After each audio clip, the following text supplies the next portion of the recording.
to the podium, and he'll have a few maybe general opening remarks and then take a few questions. Thanks, Claude. Good afternoon or good evening, whatever it is. Been here a few days. It's good to be in Nashville again with a full crowd. When I was in Greenville last week with our women's tournament, kind of doing the mental calculations of all that's happened since March of 20, came to the realization that this is the first uninterrupted basketball season we've experienced since 2018, 2019. And when you put things in that perspective, you realize that a lot has taken place just to conduct the games and to complete schedules and complete events. So it's special to be back. It is rewarding to have the kind of atmosphere to which we're accustomed, and we've had great competition. Off the court, we've had a busy week. We typically gather with our presidents and chancellors during our men's basketball tournament. We did so Wednesday evening, and on Thursday morning. Thursday, we had the new NCAA president, Charlie Baker, with us. Is an opportunity for conversation about his vision for college athletics and his leadership of the NCAA, the strategy that he'll be developing to support the young people who choose to spend their time as college athletes, and how we deal with some of the pressures and expectations upon us now. We had a third session of what we call the SEC Opportunity Forum, as we look to be intentional about developing future leaders from underrepresented groups. We have associate athletics directors, an assistant commissioner from my office, assistant commissioners from our campuses. One of the aspects this week was a meeting with our presidents and chancellors just to introduce themselves, but also to hear from our current athletics directors about their career path. Lastly, we have a conference network, you may be aware. Actually, we'll be showing both games this evening.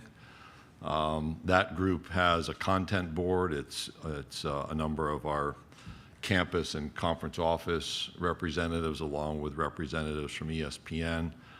This was the first time we've gathered in person since December 2019, so a lot of Zoom work, just to talk about how we look at our present and how we plan for our future. As I look forward, and Rick just said at the end of his press conference, we're just over a year away from going to a 16-team league for the 24-25 season.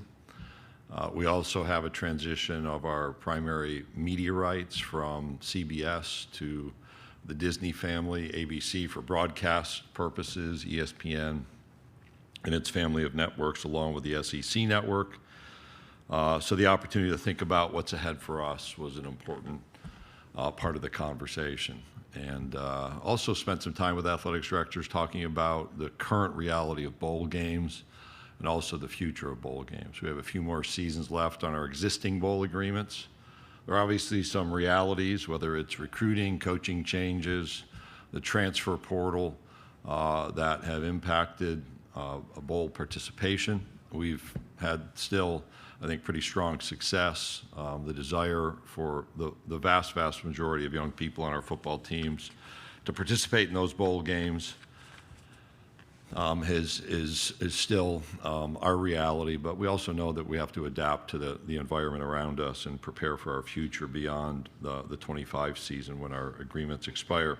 Probably some conversations about football scheduling. I will note on the football part, just one last note. We'll be back here in July in Nashville for our football media days for the first time. We had thought we'd be here in 2020, and as I noted, some things disrupted that plan, and so we have a new plan, and that's 2023. So I look forward to having a conversation with you, and it's great to be back in Nashville, as I said, with an arena full of people celebrating college basketball this week. All right, we'll take a few questions. Let's start on the second row, right side. Commissioner, the NCAA seems to have moved away a little bit from taking positions on social issues, considering a lot of the legislation that's in state houses, particularly around the Southeastern Conference footprint. Is that maybe a good thing at this point to allow the SEC, the NCAA, maybe to focus more on athletic issues and competition on the courts? In my conversations dating back probably decades, the NCAA has to be wise in in its use of its position and its communications. We also have to understand states are going to make their decisions, and then we're going to have to follow those decisions. That's true in the world of name, image, and likeness, and that's true in other issues. You're seeing that in higher education now, actually across the country. I think the transition to Governor Baker, and I use Governor Baker in this context, is probably a good opportunity for the NCAA to evaluate how it uses its leadership position in an effective way, while also making sure it focuses on its core function, which is supporting high-level competition and educating young people. Okay, let's go to the second row on the aisle. Hi, Commissioner. Recently, Texas A&M announced its 12th Man Plus fund for NIL through their 501c3 booster club. How early were you aware of their plans to do this? Do you think it checks all the boxes? And is this a positive or negative step in that space? We've been clear in communication with our campuses on some of our key positions, and we'll continue to do that directly with our campuses. There wasn't much notice to us, relatively speaking. That's not an evaluation process in which we're involved, because our consistent position has been you have to make certain you're complying with your state laws and with the NCAA's structure, whatever it may be, around name, image, and likeness. And we'll certainly facilitate those communications, and did so in that circumstance. We have constantly urged care.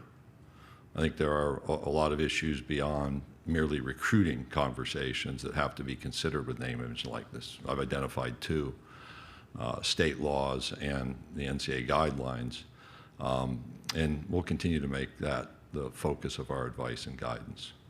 Okay, let's come to the front row on the aisle here. You mentioned scheduling model, Mr. Commissioner. Can you give us an update there? Is a lot of scuttlebutt, a lot of chatter about it the last couple of weeks in the media? I hadn't noticed. Yeah. There has been, sure, and there should be.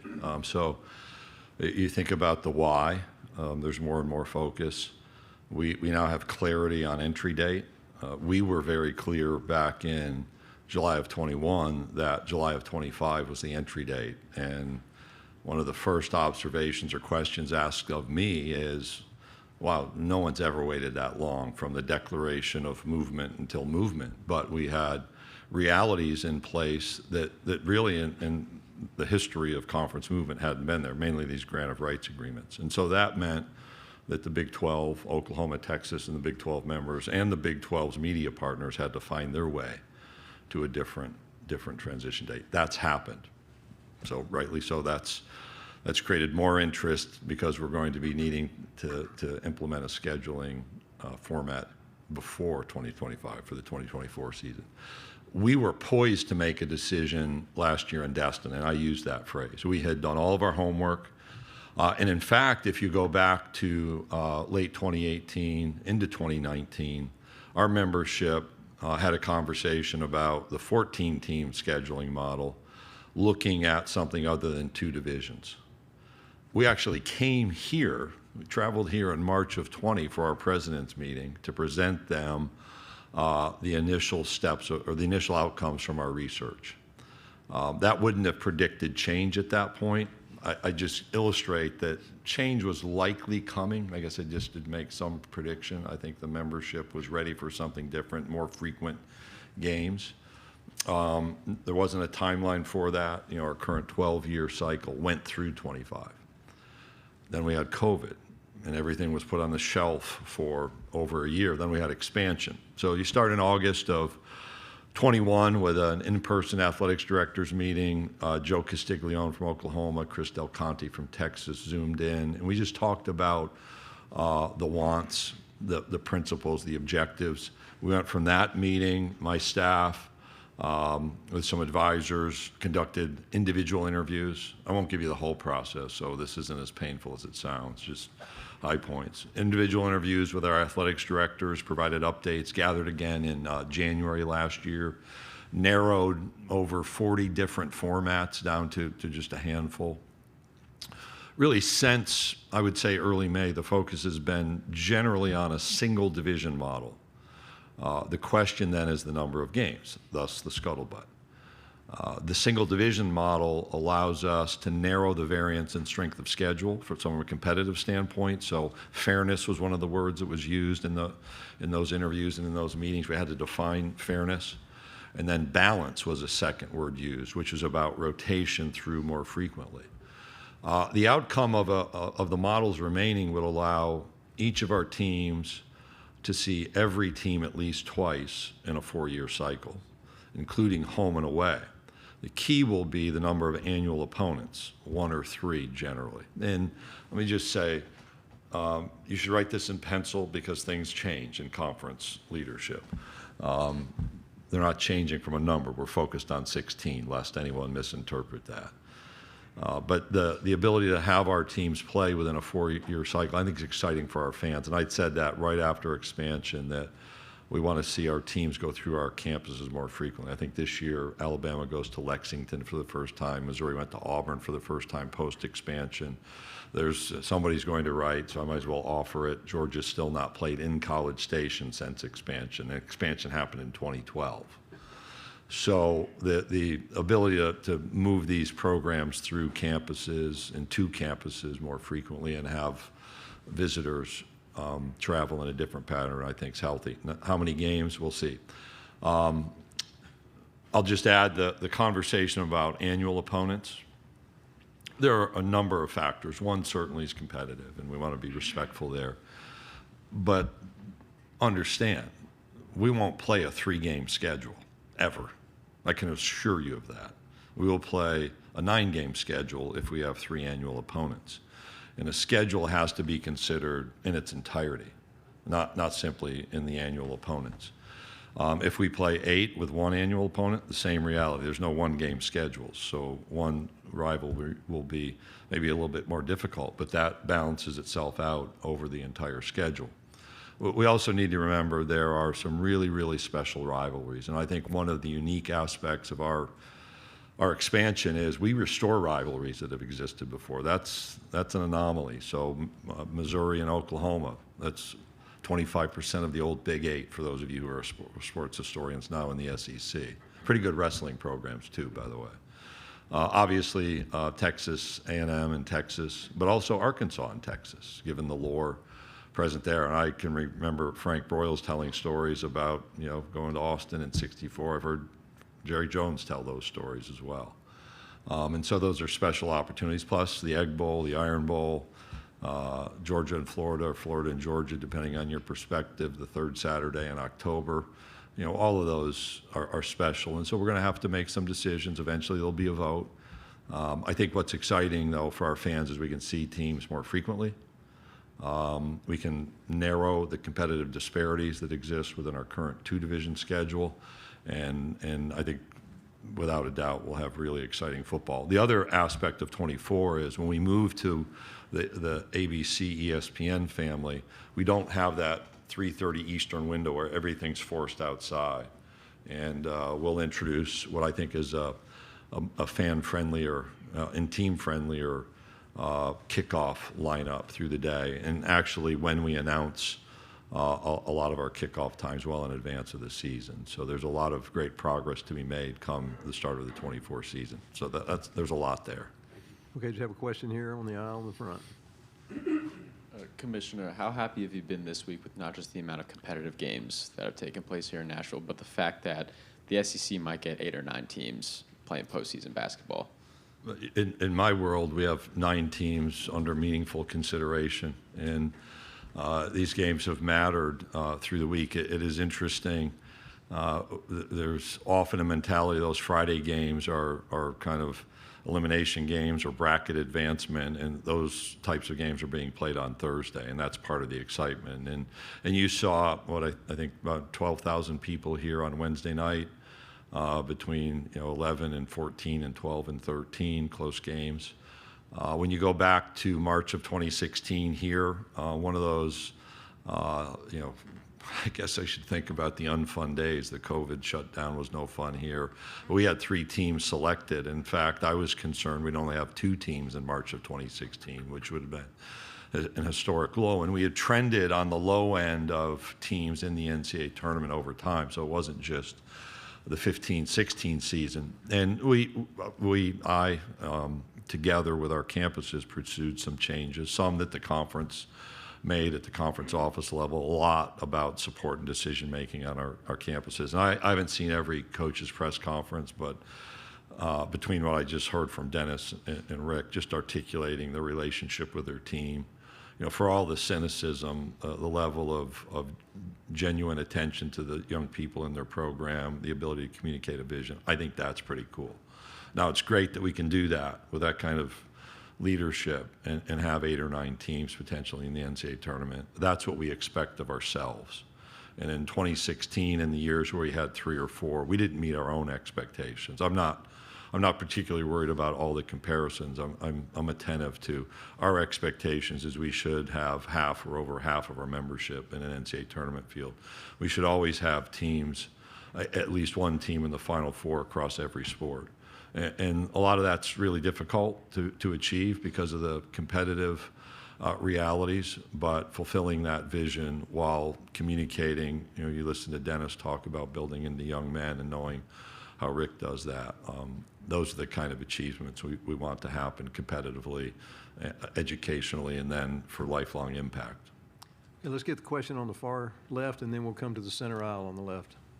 Greg, on the 8-1-9-3, is there a deadline for that? And then how is that going to actually be decided? Is it going to be a vote? Is everyone going to vote? Is it going to be unanimous? Are you going to make that decision?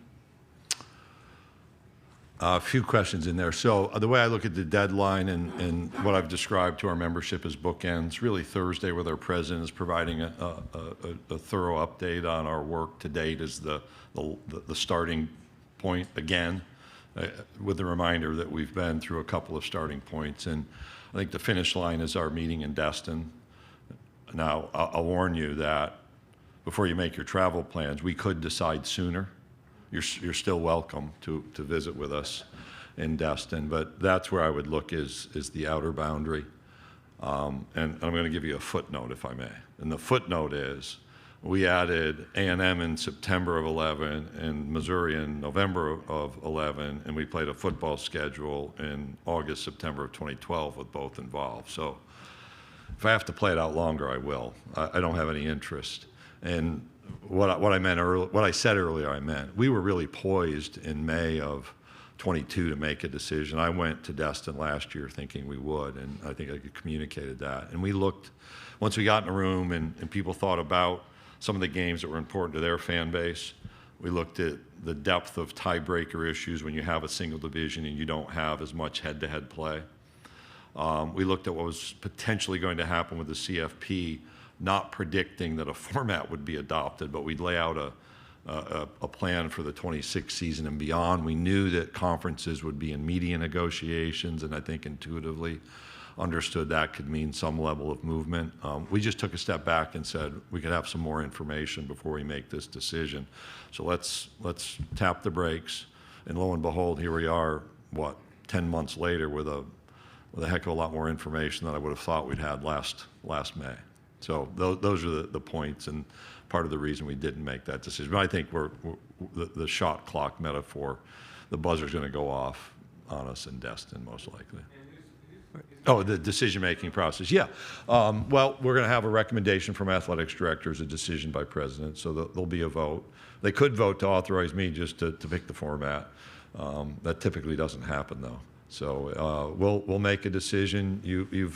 The First Amendment is alive and well. That was a Mike Slive quote, and we'll see that. We've seen that already. I think scuttlebutt's another way to describe it. And eventually we'll have a vote that will be decided by the majority. And it goes back to the old Doug Dickey quote. Mike Slive's first meeting in October of 2002, we had a 7-5 vote in the 12-team conference, and Mike had been in Conference USA and was like, oh, it's going to come back and come back and come back. And Doug Dickey put his arm around Mike and said, Commish, what's the problem? He said, well, we just had this split vote. And Doug said, Commish, in the SEC, 7-5's 12-0. And we remind ourselves of that. We do different math now, but that's the expectation. It's the Doug Dickey principle, as I like to refer to it. And every time our athletics directors meet, we give them a set of reminders, and that's at the top of the reminders. Okay, center aisle. Greg, Alabama's having a terrific on-the-court season. Off the court, they've been subject of a national kind of story. Have you or the office checked in with Nate Oates or Greg Byrne and how the university's handled that currently ongoing situation? I have. Would they conduct an investigation? What would the conference want to see? I don't share those conversations.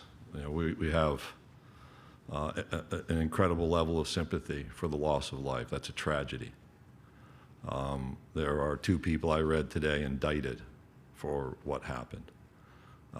And I do consult. I received a phone call from Greg at some point that Sunday, and from a personal standpoint, you know, just heart sick and physically sick to learn the story, period.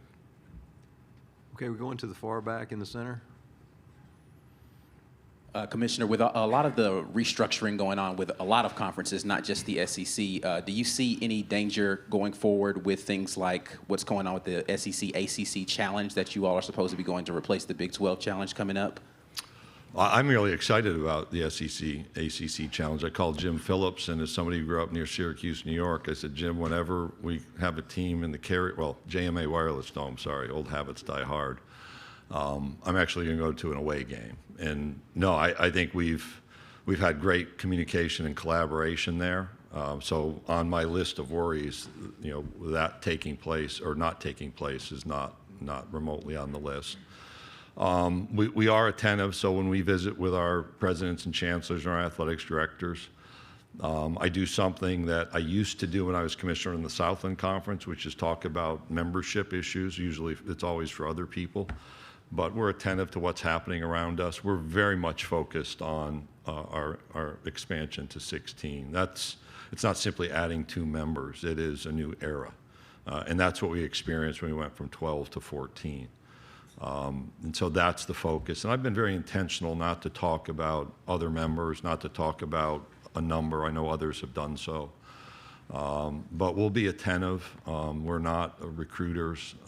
We're very much focused on our desire for excellence across the board. And that doesn't produce a lot of worries about those events. It doesn't produce a level of concern about bowl games even. So those are conference versus conference affiliations. I think those opportunities can be there. That's why we spent time working through some of the bowl thinking with our ADs earlier this morning. Maybe a couple more questions, maybe? All right, right here, we have 2 on the front row right here. Greg, another topic that always receives a lot of chatter is officiating. Are you happy with the way officiating is going in the conference, and could you specifically address the replay reviews? Sure. I'll start with the replay reviews and then hold me accountable to the first part of your question. We've been an aggressor in the use of replay, in my opinion. We want to use technology to have more correct outcomes. That's the underlying philosophy. Not that we'll be perfect, but that you can use technology or try to deny that it exists and take some Luddite existence, and that's not reality. If we don't use replay, everyone else in the arena can see on either the big screen, which is more clear than my TV at home, or their phone, whether things are right or wrong. Some of those are obvious, some not obvious. So I didn't create replay. I may not have wanted replay, but we have a responsibility to use replay. And you know what? Does it become disruptive? It certainly does. But wrong calls live a long time. And when I look at football, because you didn't just ask about basketball, although we're here, we were an innovator with the collaborative replay. I think we may be the only conference that uses a centralized replay system for men's and women's basketball. The same for baseball and softball as evidence of the desire to be ahead of things. We've learned a lot from the NFL, NBA, Major League Baseball. And I think that's helped us officiate games in a more effective manner, period. Big picture of officiating, I don't think anyone says I'm satisfied. It is a dynamic game where people are faking and running screens and changing signals so that people don't know what's going on. The word deception is actually, I think, against the rules officially in the rule book. But there's a lot that goes on in a game where you're trying to make the opponent think one thing's happening when you're actually trying to do something else, and if officials have to evaluate all of that in the moment. I think our officiating programs across the board have continued to improve. In men's basketball in particular, Mike Eads is in his third season, so he began in the 2021 season, came off the court maybe a little bit earlier than we would have expected.